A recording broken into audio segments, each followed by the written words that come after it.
Hello, welcome to Angels Food and Craft. ഇനി നമുക്കൊരു Mathews cake try ചെയ്താലോ? Vanilla ഫ്ലേവറിലുള്ള മാത്യൂസ് കേക്കാണ്. ജസ്റ്റ് ഒന്ന് ട്രൈ ചെയ്ത് നോക്കിയതാണ്. നല്ല അടിപൊളി ടേസ്റ്റ് ആയിരുന്നു. അപ്പോൾ ആദ്യം തന്നെ ഡ്രൈ ആയിട്ടുള്ള ഒരു ബൗളിലേക്ക് ഒരു അരിപ്പ വെച്ച് കൊടുത്ത് 1/2 കപ്പ് മൈദ ചേർത്ത് കൊടുക്കാം. കൂടെ തന്നെ ഇതിലേക്ക് 1/4 ടീസ്പൂൺ ബേക്കിംഗ് പൗഡർ ചേർത്ത് കൊടുക്കാം. നമ്മൾ ബേക്കിംഗ് സോഡ ഇവിടെ ചേർക്കുന്നില്ല. ഒരു നുള്ളു ഉപ്പ് കൂടി ചേർത്ത് നമുക്ക് നല്ലപോലെ ഇതൊന്ന് അരിച്ചു വെക്കാം. ഇങ്ങനെ സീവ് ചെയ്തെടുത്തതിന് ശേഷം ഒരു സ്പൂണോ ഫോർക്കോ കൊണ്ട് നല്ലപോലെ ഇതൊന്ന് മിക്സ് ചെയ്ത് നമുക്ക് മാറ്റി വെക്കാം. ഇനി നമുക്ക് മറ്റൊരു ഡ്രൈ ആയിട്ടുള്ള ബൗളിലേക്ക് ഒരു മുട്ട പൊട്ടിച്ച് ചേർത്ത് കൊടുക്കാം. കൂടെ തന്നെ 1/2 ടീസ്പൂൺ വാനില എസൻസ് കൂടി ചേർത്ത് കൊടുക്കാം. ഇതിലേക്ക് 1/2 കപ്പ് പഞ്ചസാര എടുത്ത് അത് മിക്സിയുടെ ചെറിയ ജാറിലിട്ടൊന്ന് പൊടിച്ചെടുത്തിരിക്കുന്നതാണ്. അത് നമുക്ക് ഫുള്ളായിട്ട് ചേർത്ത് കൊടുക്കാം. ഇനി നമുക്കൊരു ബീറ്റർ വെച്ച് ഇതെല്ലാം കൂടി നല്ലപോലെ ഒന്ന് മിക്സ് ചെയ്ത് ചേർത്ത് കൊടുക്കാം.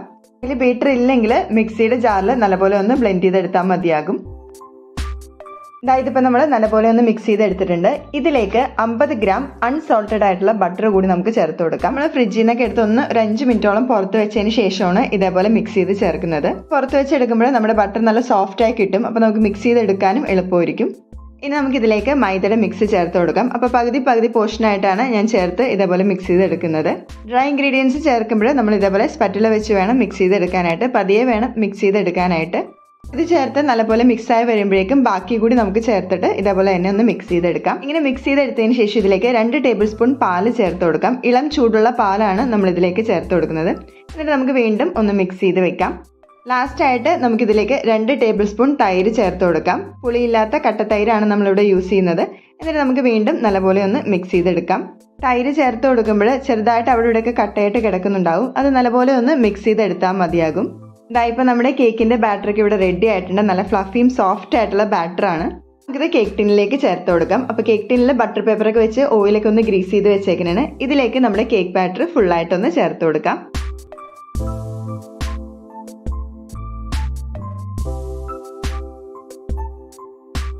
ഇങ്ങനെ ചേർത്തതിന് ശേഷം ഒരു സ്പാറ്റുല വെച്ച് നമ്മൾ എല്ലാ വശത്തോട്ടും ഇതേപോലെ ഒന്ന് ലെവൽ ചെയ്ത് കൊടുക്കുന്നുണ്ട്. ഇനി നമുക്കിത് നല്ലപോലെ ഒന്ന് ടാപ്പ് ചെയ്തും കൂടി വെക്കാം. നമ്മൾ കേക്കിന്റെ ബാറ്റർ റെഡിയാക്കുന്ന സമയത്ത് തന്നെ ഓവൻ സെറ്റപ്പ് നമ്മളിവിടെ പ്രീ ഹീറ്റ് ചെയ്യാൻ വെച്ചിരുന്നു. ബേക്ക് ചെയ്തെടുക്കാനായിട്ട് പഴയൊരു പാനാണ് എടുത്തിരിക്കുന്നത്. അതൊരു 5 മിനിറ്റ് പ്രീ ഹീറ്റ് ചെയ്ത് വെച്ചാണ് മീഡിയം ഫ്ലെയിമിൽ. ഇതിലേക്ക് കേക്കിന്റെ ബാറ്റർ വെച്ച് കൊടുത്ത് വീണ്ടും മൂടി വെച്ച് നമുക്കിതൊന്ന് ബേക്ക് ചെയ്തെടുക്കാം. മീഡിയം ഫ്ലെയിമിൽ തന്നെ ഏകദേശം 25 തുടങ്ങി 30 മിനിറ്റിൽ നമ്മുടെ കേക്കൊക്കെ ഇവിടെ അടിപൊളിയായിട്ട് ബേക്കായി കിട്ടും. ഇതേപോലെ ചെക്ക് ചെയ്ത് നോക്കുമ്പോൾ ഒട്ടും തന്നെ സ്റ്റിക്കിൽ ഒട്ടിപ്പിടിച്ചിട്ടില്ലെങ്കിൽ നമ്മുടെ കേക്ക് റെഡിയായെന്നാണ്. നമ്മൾ ഫ്ലെയിമിൽ നിന്ന് മാറ്റി ഇതേപോലെ ചെറുതായിട്ടൊന്ന് ചൂടാറി വരുമ്പോഴേക്കും അരികൊക്കെ ഒന്ന് ഇതേപോലെ വിടിയിച്ച് കൊടുക്കുന്നുണ്ട്. ഇനി നമുക്ക് ഇതിന് വേണ്ടിയുള്ള ക്രീം റെഡിയാക്കാം. അപ്പോൾ അതിനുവേണ്ടി 50 ഗ്രാം അൺസോൾട്ടഡ് ആയിട്ടുള്ള ബട്ടർ ഞാനൊരു ബൗളിലേക്ക് എടുക്കുന്നുണ്ട്.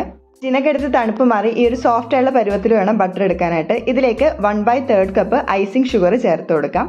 ഇനി നമുക്കിത് നല്ലപോലെ ഒരു സ്പാറ്റുല വെച്ച് ആദ്യം ഒന്ന് മിക്സ് ചെയ്ത് കൊടുക്കാം. ഇങ്ങനെ മിക്സ് ചെയ്തതിന് ശേഷം നമുക്ക് ബീറ്റർ വെച്ച് നല്ലപോലെ ഒന്ന് മിക്സ് ചെയ്ത് ചേർത്ത് കൊടുക്കാം.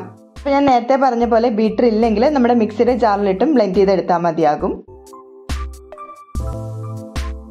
ഇങ്ങനെ മിക്സ് ചെയ്തെടുത്തതിലേക്ക് നമുക്ക് ഒരു നുള്ള് ഉപ്പ് ചേർത്ത് കൊടുക്കാം. കൂടെ തന്നെ 1/4 ടീസ്പൂൺ വാനില എസൻസ് കൂടി ചേർത്ത് കൊടുക്കാം. എന്നിട്ട് നമുക്ക് വീണ്ടും നല്ലപോലെ ഇതൊന്ന് മിക്സ് ചെയ്ത് ചേർക്കാം. അപ്പോൾ ആദ്യം ഇതേപോലെ സ്പാറ്റുല വെച്ച് എല്ലാ വസ്തുവും ഒന്ന് എടുത്തിട്ട് നമുക്ക് വീണ്ടും ബീറ്റർ വെച്ചൊന്ന് മിക്സ് ചെയ്ത് ചേർക്കാം. അങ്ങനെ നമ്മുടെ ബട്ടർ ക്രീമൊക്കെ ഇവിടെ റെഡി ആയിട്ടുണ്ട്. ഇനി നമുക്ക് കേക്ക് ഡിമോൾഡ് ചെയ്തെടുക്കാം. നല്ലപോലെ ചൂടാറിയതിന് ശേഷം ഇതേപോലെ നമുക്ക് ഈസി ആയിട്ട് ഡിമോൾഡ് ചെയ്തെടുക്കാൻ സാധിക്കും. അതിനോടൊപ്പം തന്നെ നമുക്ക് ബട്ടർ പേപ്പർ കൂടി ഒന്ന് മാറ്റിയിട്ട് നമുക്കൊരു സെർവിങ് പ്ലേറ്റിലേക്ക് വെക്കാം. ഇനി നമുക്ക് ഇതിന്റെ മുകളിലായിട്ട് നമ്മൾ നേരത്തെ റെഡിയാക്കി വെച്ച ബട്ടർ ക്രീമിന്റെ ഫില്ലിങ് ഫുള്ളായിട്ടൊന്ന് ചേർത്ത് കൊടുക്കാം. എന്നിട്ട് നമുക്ക് സ്പാറ്റുല വെച്ച് തന്നെ ഈ രീതിയിൽ നമുക്ക് എല്ലാ വശത്തോട്ടും ഒന്ന് ലെവൽ ചെയ്ത് കൊടുക്കാം. ഇതേപോലെ ലെവൽ ചെയ്ത് കൊടുക്കാനായിട്ട് വേറെ നൈഫോ മറ്റൊന്നും എടുക്കുന്നില്ല. ഇതേപോലെ സ്പാറ്റുല വെച്ച് തന്നെയാണ് ഫുള്ള് ലെവൽ ചെയ്ത് കൊടുക്കുന്നത്. ഇത് അങ്ങനെ നമ്മുടെ വാനില ഫ്ലേവറിലുള്ള മാത്യൂസ് കേക്ക് ഒക്കെ ഇവിടെ റെഡി ആയിട്ടുണ്ട്. അപ്പോൾ ഞാൻ ചോക്ലേറ്റ് ഫ്ലേവറിലുള്ള മാത്യൂസ് കേക്ക് ഓൾറെഡി അപ്ലോഡ് ചെയ്തിട്ടുണ്ട്. ചോക്ലേറ്റ് ഫ്ലേവറിലുള്ള മാത്യൂസ് കേക്ക് റെഡിയാക്കിയ സമയത്ത് എന്നോട് 2-3 പേര് ചോദിച്ചിട്ടുണ്ടായിരുന്നു വാനില ഫ്ലേവർ ഒന്ന് വീഡിയോ ഇട്ട് കാണിക്കാമോ എന്നുള്ളത്.